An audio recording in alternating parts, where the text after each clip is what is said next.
Cities are home to 3 billion people, and another 3 billion are looking to join them over the next 40 years. If city lights resemble a gigantic network of neurons, a challenge of a similar magnitude is opening up. How can we produce the energy required when resources are running out and citizens always have good reasons for turning on the light? What has become clear in the last 10 years or so is that this second industrial revolution is now sunsetting. Fossil fuel energies are getting more and more expensive. We can't get much more productivity out of them. We really reached the maximum potential. In 2003, the massive power cut experienced in New York gave a glimpse of life in a megalopolis after the lights have been switched off. Once the excitement of participating in a super blackout party on a city scale has passed, the anxiety creeps in over having experienced a foretaste of a scenario that is no longer very futuristic. A return to the Stone Age amongst the dizzying tower blocks of an extinct civilization. Fortunately, there are glimmers of hope in these dark scenarios. Like Jeremy Rifkin, an economist and designer of futuristic plans for saving humanity, Rifkin has found a solution: revolution. An industrial revolution, and the third revolution to bear that name. What became apparent to me in the 1990s was that we are on the cusp of a new convergence of communication energy, a third industrial revolution. All the great economic revolutions in history occur when new energy regimes emerge. New energy regimes make possible more complex societies. That increased energy flow allows us to bring more people together, differentiate their labor skills, integrate them into larger economic organisms, and expand our economic potential across time and space.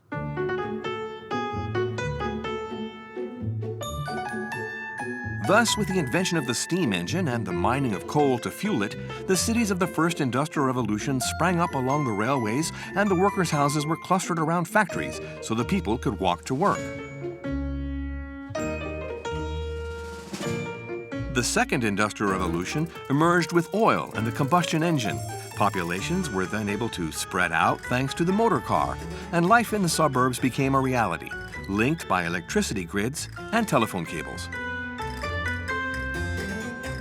This whole world relies on fossil fuels. Our power, transport, heat, and light, it's all made out of fossil fuels. So in a sense, we have dug up the burial grounds of the Carboniferous age.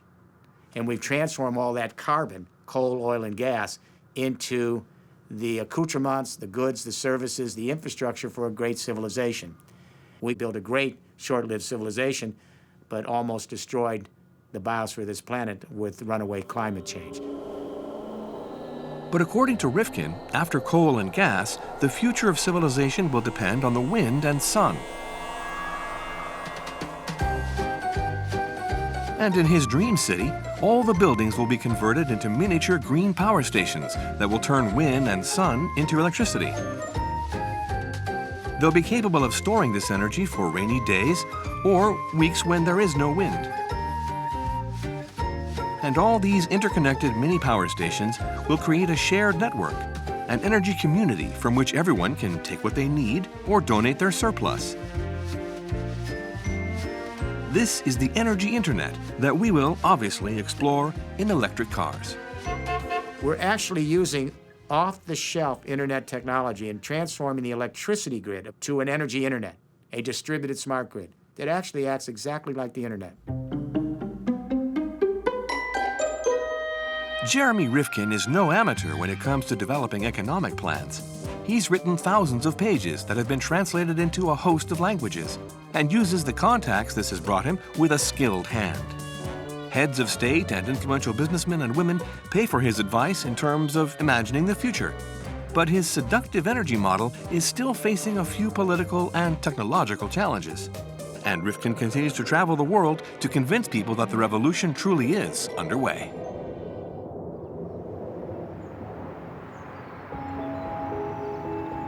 On the other side of the Atlantic, in the north of France, the mining landscape bears witness to a source of energy that is now exhausted.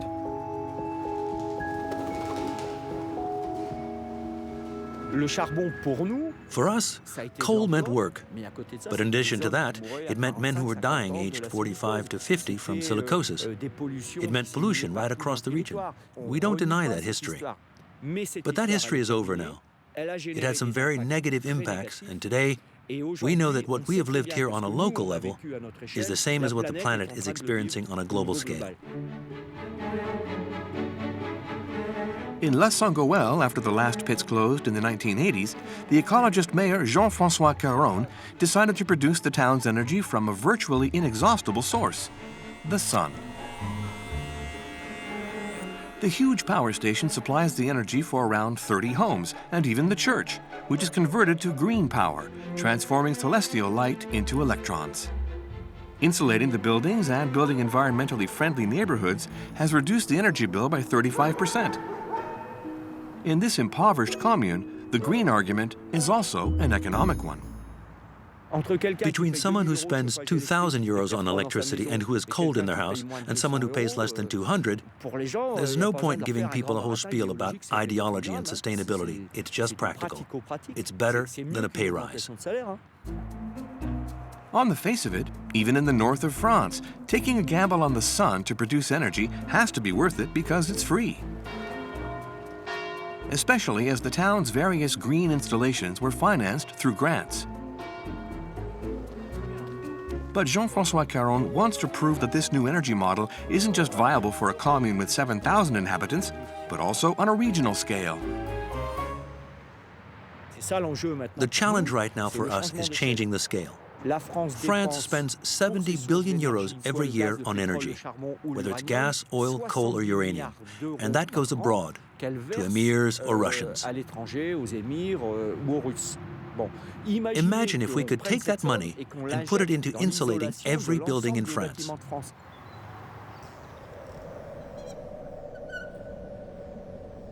But how can you convince an entire region to throw itself into the third industrial revolution? The spiritual father of energy transition hasn't only come to the Nord-Pas-de-Calais region to visit the church of La Saint-Goël. The regional council has called upon him to design a complete overhaul of the region's energy system. And after a year on the case, Jeremy Rifkin is ready to reveal his roadmap. Jeremy Rifkin has a considerable role. In a way, he's like a catalyst. In this region, there are a certain number of forces, a certain number of initiatives. And if we want this to be strong, it needs to be coherent. This is it. A master plan for a third industrial revolution build-out in this beautiful region of northern France. Well, in this region, Rifkin's plan is to make the Nord-Pas-de-Calais region a world example on a big scale of a new energy model. But is his energy internet a realistic prospect?